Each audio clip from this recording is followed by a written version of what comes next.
Programa Constru Business. Constru Business. Oferecimento Engie Plus Construtora e Incorporadora.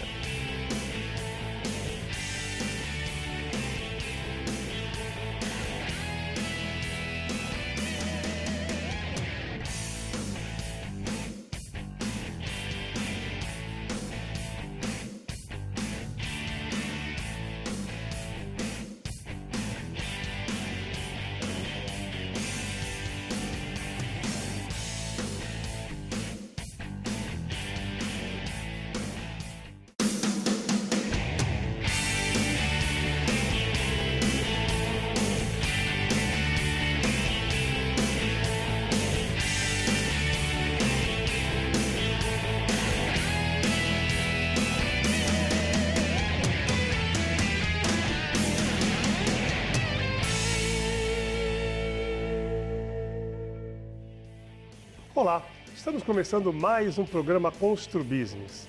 Muito obrigado pela sua audiência. Hoje vamos falar sobre o cenário atual e retomada da economia. Temos como convidado meu amigo e meu irmão, Marcelo Teixeira, pró-reitor da Unisanta, Universidade de Santa Cecília. Marcelo, muito obrigado pela presença. Eu que agradeço, Roberto, pela primeira vez aí participando do Constru Business, assisto sempre em casa. Eu, por sinal, queria parabenizar você, né? Porque quando você trouxe essa ideia, eu imaginei num primeiro momento que você fosse abordar muitos assuntos que fossem até desconhecidos para a população e que assistem, né, à grade de programação da Santa Cecília. O que significa a minha impressão inicial? Que você fosse abordar muito a questão de construção, de como se construir. E ao contrário, eu fiquei surpreso, né? Primeiro com a sua apresentação, né? Você é um irmão que eu conheço há tantos anos, né? Desde a infância, e eu fiquei realmente surpreso pela forma como você conduz o programa, da maneira do conteúdo que você tem e da forma como você consegue tirar dos seus convidados, né, as respostas importantes para cada uma das pautas e dos assuntos que você traz aqui.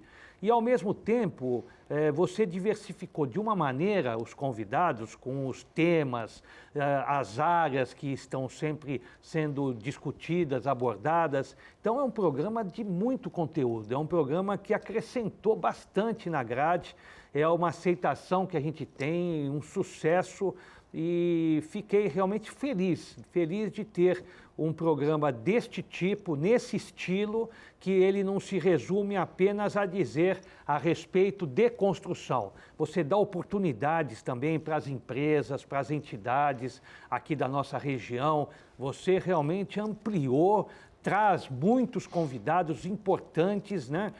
Você veja a questão de móveis, decoração, dando oportunidades dos arquitetos fazerem as suas colocações a respeito de mudanças, né? Das mais diversas da modernização que vem ocorrendo no Brasil e no mundo. Então, eu quero cumprimentar você de coração. Obrigado, pelo programa e, acima de tudo, pela forma como você vem conduzindo. Marcelo, você como empresário, né, de anos, além de amigo, empresário, talvez no maior centro universitário da região, da Baixada Santista, eu queria que você falasse das lições que você aprendeu com essa pandemia. O que mudou no seu negócio, o que mudou para você nessa pandemia que nós estamos vivendo e provavelmente, infelizmente, talvez a gente ainda passe mais um ano, dois, nessa fase. Né? Nós tivemos que reinventar, né, Roberto? Essa palavra é interessante porque as pessoas dizem, puxa, mas isso é o que mais ouvimos, né? Mas é uma verdade, é uma realidade. Porque, num primeiro momento, existiam professores até que tinham uma certa dificuldade ao lidar com a tecnologia, com o ensino virtual, com as aulas remotas, né? Tivemos aí um investimento muito forte da instituição que já vinha sendo feito para o IAD. E Deus tem sido assim tão generoso conosco, porque nós fizemos para atingir 100 mil alunos, que é uma meta que nós temos no ensino à distância, e para isso nós realmente melhoramos bem o nosso parque tecnológico. Mas, ao mesmo tempo, serviu para aquilo que nós nunca esperávamos, que fosse para atender os alunos do presencial. Então, praticamente tudo aquilo que estava sendo feito para o ensino à distância, nós direcionamos para o presencial de uma maneira diferente, né? fazendo com que o professor estivesse a cada aula dando a sua atividade acadêmica, diferente do ensino à distância, e tudo aquilo que nós começamos a desenvolver com o professor e o aluno para que nós tivéssemos uma condição de não ter nenhuma perda, né? E graças a Deus nós concluímos o ano do ano passado bem, com todas as atividades, as aulas práticas da área de saúde nós tivemos no segundo semestre do ano passado, tivemos ao mesmo tempo o colégio reiniciando também a partir deste ano, tivemos uma pequena paralisação e de novo retomamos as atividades também nas aulas práticas, nos projetos que nós temos junto às comunidades também, né?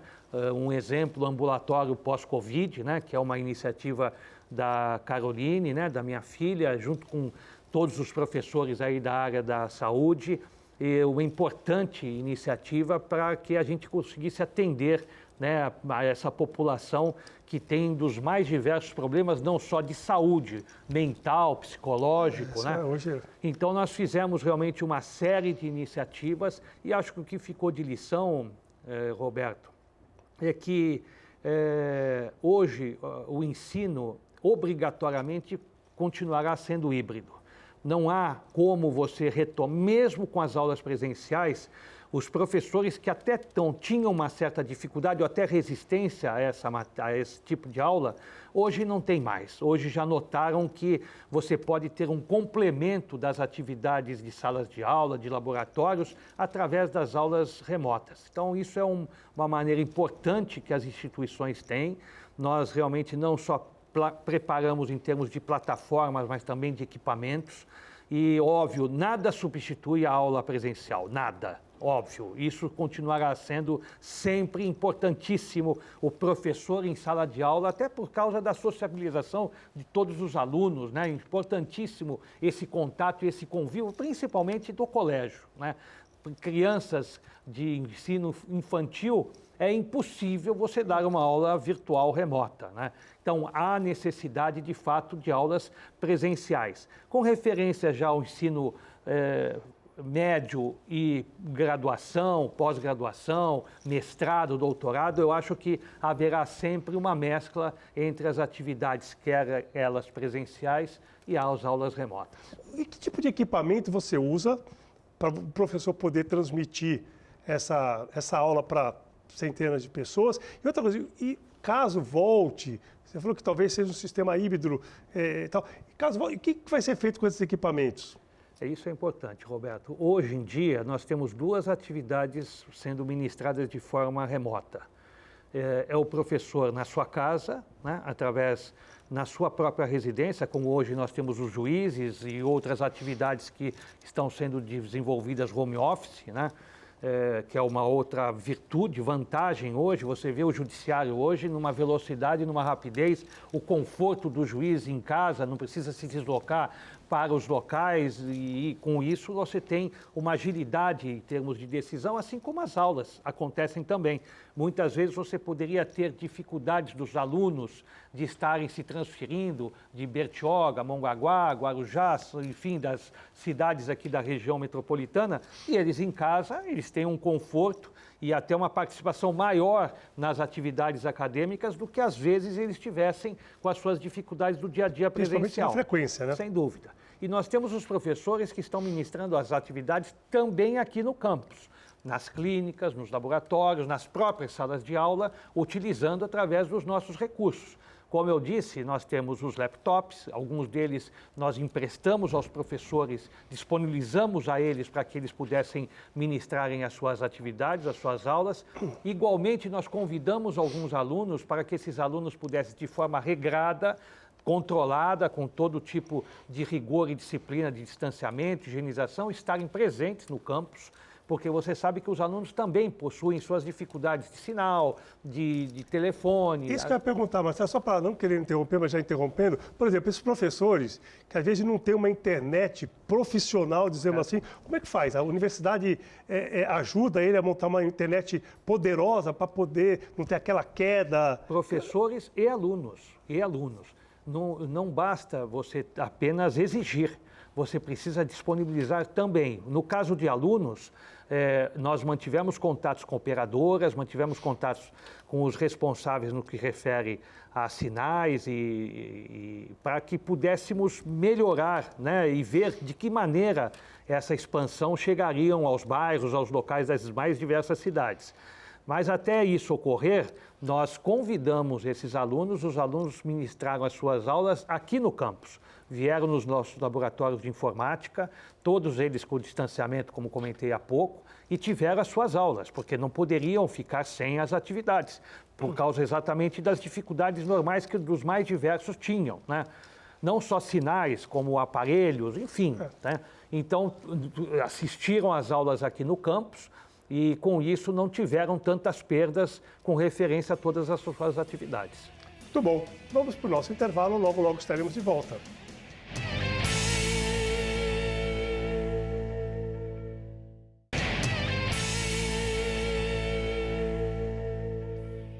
Estamos de volta para o segundo bloco do programa Constru Business.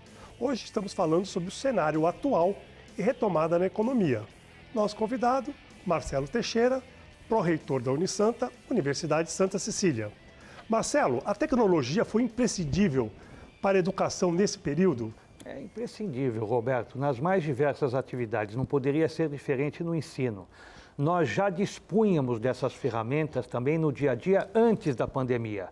O aluno, na prática, é irreversível hoje que você também não obtenha e não proporcione ao aluno uma formação completa. E você precisa fazer com que ele tenha um estímulo natural para conhecer as mais diversas tecnologias de hoje. E a universidade buscar também outros mecanismos e outras ferramentas para que possa mostrar a eles de que forma o engenheiro de computação, exemplo, trabalha no dia a dia nesses mais diversos. Então, é uma velocidade tão grande hoje nessa situação envolvendo um tema como tecnologia, que a universidade precisa ter o dever de acompanhar essa rapidez e mostrar ao professor, obviamente, também, para que ele tenha um aprimoramento sempre nessas situações e, óbvio, revertido isso numa situação de pandemia para que as nossas atividades não pudessem ter as suas dificuldades. Óbvio, se você me perguntar, tivemos problemas? Tivemos. Nós teremos um tempo ainda de recuperação daquilo que não foi feito? Teremos, né? A formação foi comprometida, em parte foi comprometida.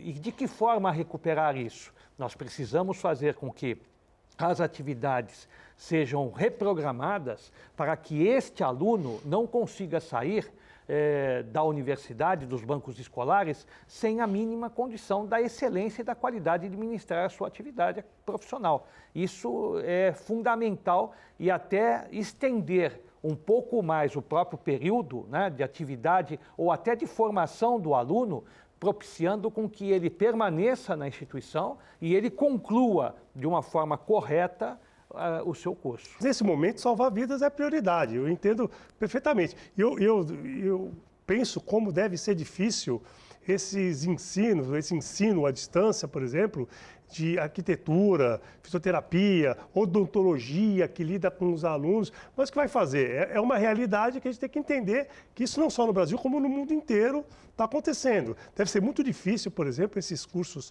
práticos, você conseguir de forma virtual, é impossível, né?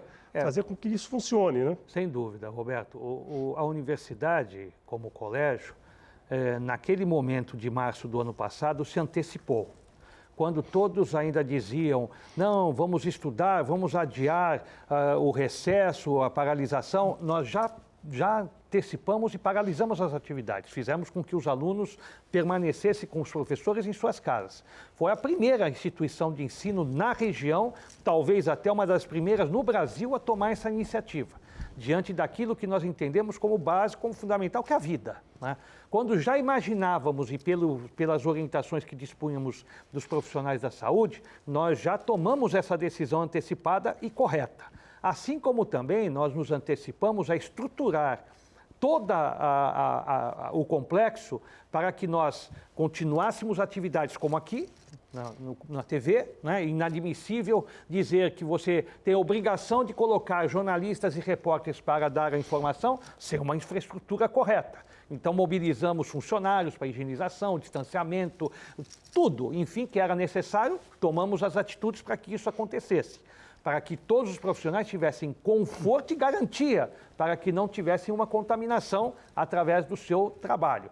Assim como também nós nos antecipamos no retorno das atividades, porque fomos uma das primeiras instituições, quando notamos que haveria essa possibilidade da aula prática, no exemplo, nas mais diversas áreas que fossem possíveis, no caso da saúde também, prioritariamente, nos antecipamos nos laboratórios, nas clínicas, primeiramente com as atividades acadêmicas obrigatórias e depois estendendo para aquelas que são da própria comunidade, que nós servimos à sociedade de forma gratuita com os nossos atendimentos. Então, tudo isso, eu acredito que sejam iniciativas de uma visão, né, responsável, mas ao mesmo tempo empreendedora, né, de uma iniciativa sempre de fazer com que a gente não fique lamentando, porque senão as pessoas vão ficar sempre nas suas casas, nos seus locais, porque você ouve principalmente dos pais. Você citou algumas áreas importantes, engenharia, arquitetura, enfim, todas são importantes, mas algumas dependem muito da prática. E eu vejo muitos pais dizendo, um exemplo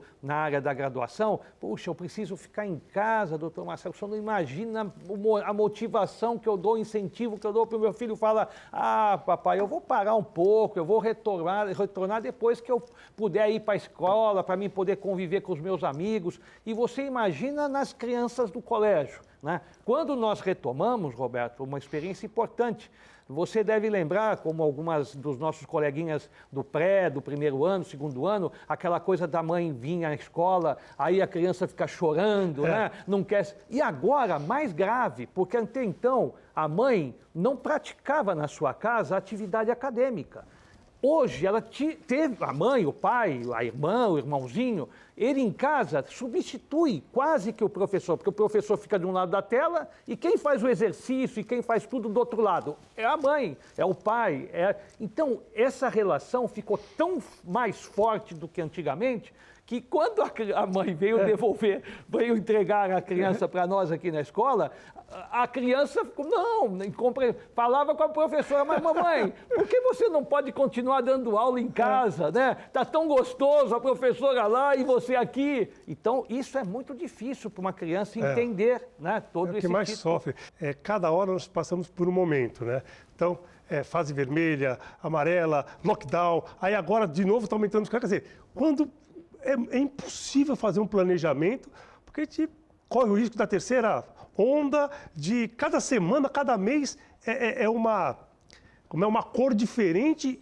Como faz para ter um planejamento? É difícil, né? Difícil. Num primeiro momento foi, mas é o que eu comentei com você, Roberto, e telespectadores. A nossa estrutura estava tão avançada que nós tivemos mais dificuldade mesmo com o material humano, né, de alguns estarem adaptados, preparados para esse sistema, do que propriamente de você ministrar as atividades acadêmicas. Mas, óbvio, todos os estudos relacionados ao Covid são muito prematuros. Você vê, tem pessoas que dizem, não, você toma a segunda dose, você fica imune, mas aí tem pessoas que dizem que tiveram problemas também já depois da segunda dose, mas tiveram problemas, mas não morreram. Mas então, aí agora dizem, não, mas esse tipo de vacina em idosos. Então, agora está começando a vir os resultados das pesquisas. Isso demorará muitos anos ainda para nós entendermos como resolver, né?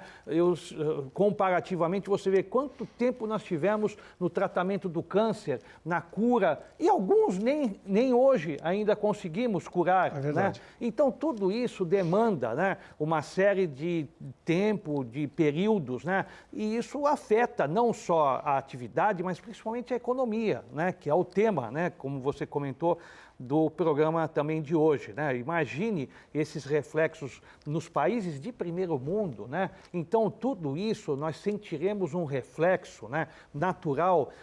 Você tem aí o desemprego, né? Muito, mas não é só no Brasil, o desemprego de um modo geral, no Brasil e no mundo. Você tem aí uma série de problemas até de doença, né? De pessoas que estão traumatizadas. Eu vejo aqui pelos atendimentos nas nossas clínicas, depressivos, né? Então, tudo isso é um momento realmente de nós refletirmos, né? Um momento que eu acho, né, sempre nas minhas convicções, na minha fé, independente da religião das pessoas, Deus nos mostra certos sinais, né, Roberto?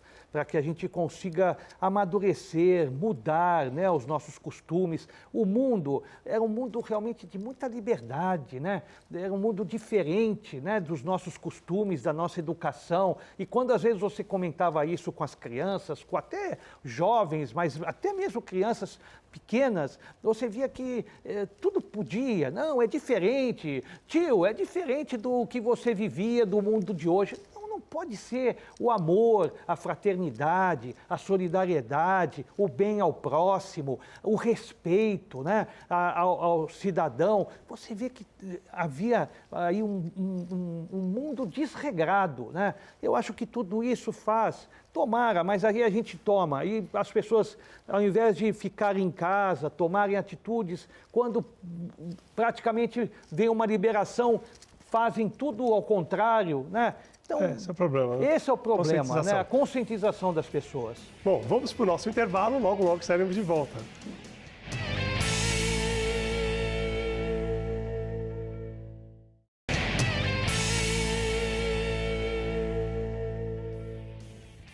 Estamos de volta para o último bloco do programa Constru Business. Estamos falando sobre o cenário atual e retomada da economia. O convidado de hoje, Marcelo Teixeira, pró-reitor da Unisanta, Universidade Santa Cecília. Marcelo, a ideia de lançar um empreendimento imobiliário, essa é uma visão diversificada da universidade. A gente comentou em off.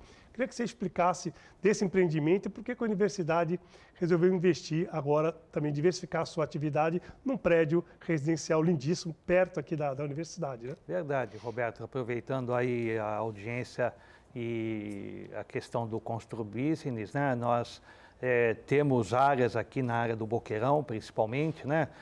Utilizávamos muito para o ensino presencial e ainda continuamos como prioridade, mas óbvio que com a vinda do ensino à distância, nós tivemos uma divisão aí interessante, proporcional àqueles que fazem a opção do ensino presencial para o ensino à distância. E com isso, então, nós priorizamos os investimentos para que nós continuássemos tendo possibilidades de ter as melhorias naturais aqui no complexo educacional. Então, houve uma certa diferença na nossa receita para o ensino presencial e entendemos nessa diversificação para que nós continuássemos tendo um poder de força, de condições financeiras para continuar investindo também no ensino presencial. Óbvio, com a própria pandemia tivemos dificuldades, mas graças a Deus honramos todos os nossos compromissos, prioritariamente mantendo os nossos empregos. Nós temos hoje quase 2.000 empregos diretos na instituição, é um número expressivo de funcionários e professores, diretos, fora os indiretos. Então, nós tínhamos isso como meta, conseguimos passar essa batalha e, com isso, agora nós quisemos, exatamente com essa diversificação, fazer com que esse direcionamento dos recursos para esse empreendimento, que é o UAN, né, aqui próximo, aqui na Rua Oswaldo Cruz com a Soares de Camargo, um local para nós muito especial, porque era o local onde meu pai trabalhava, né? Eu é que tenho saudade disso, Marcelo. Nossa, a gente construiu vários prédios aqui para a Unisanta. Eu todo dia ia pedir bênção para o Dr. Milton naquele prédio. Todo dia tomar um café com ele. Às vezes passeávamos na casa. Passeávamos para tomar um café, ele abriu o projeto, discutíamos. Eu aprendi muito com o Dr. Milton, muito mesmo. Devo parte aí da minha formação, da minha experiência de vida, daquelas conversas diárias durante anos e anos e anos com o Dr. Milton. Era uma experiência, então ali é um local... Era um cara maravilhoso. Para nós e para todos que conviveram naquele ambiente, então por isso que nós decidimos também o primeiro ser ali, porque eu acho que ali existe uma espiritualidade, uma luz, né, uma força muito grandes, né? Então ali nós faremos o nosso empreendimento visando não o aspecto profissional, pessoal, familiar, mas muito mais o aspecto do complexo educacional. Na próxima gravação, o Marcelinho vem fazer aqui a explanação do projeto, com imagens e tudo. Marcelo, eu acho muito interessante, a universidade é uma potência aqui na nossa região, a preocupação que vocês têm em servir a comunidade, agora você mesmo comentou, queria que você falasse um pouquinho mais do ambulatório para tratar as pessoas, fisioterapia de Covid. Você tem vários convênios com várias entidades de prestação de serviço de odontologia, diversas outras atividades que servem à comunidade. Esse papel importante do empresário de servir a comunidade, vocês fazem isso com maestria. É uma característica da fundação do nosso complexo, porque desde o início, Roberto, a escola primária, ela estava no bairro do Macuco, né? E ali, quando foi criada, foi para atender a própria comunidade portuária local.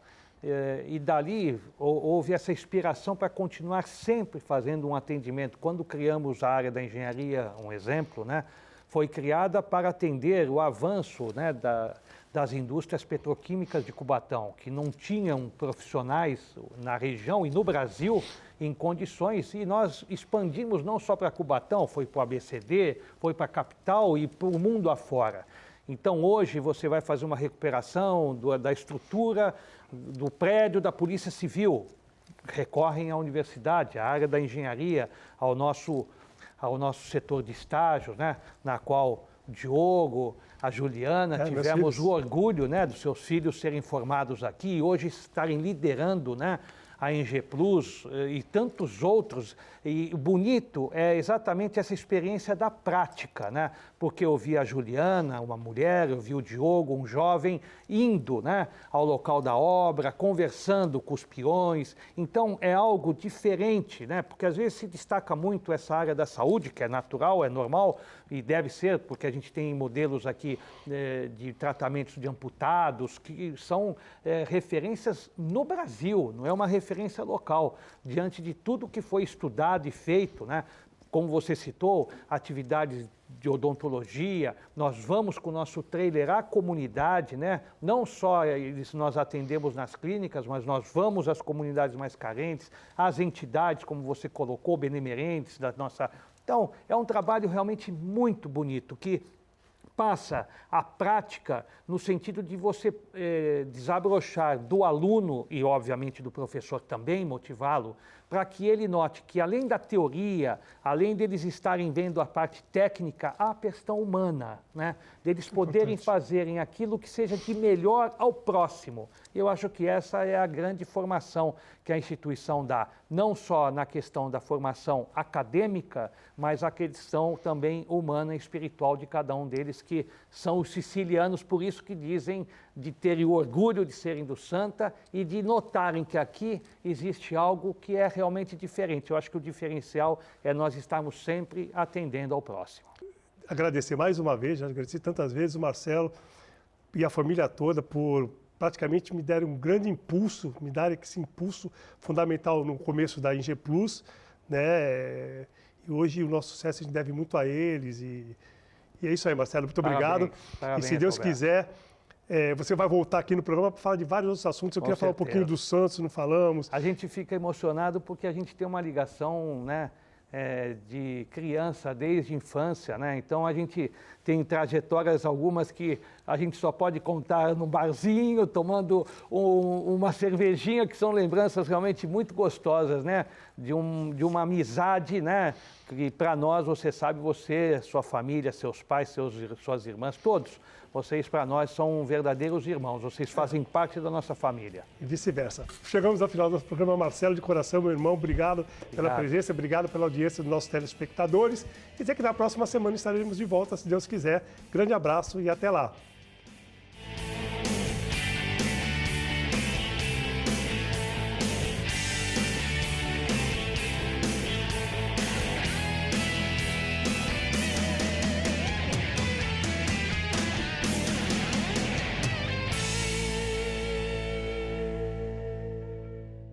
Programa Constru Business. Construbusiness. Oferecimento: Engeplus Construtora e Incorporadora.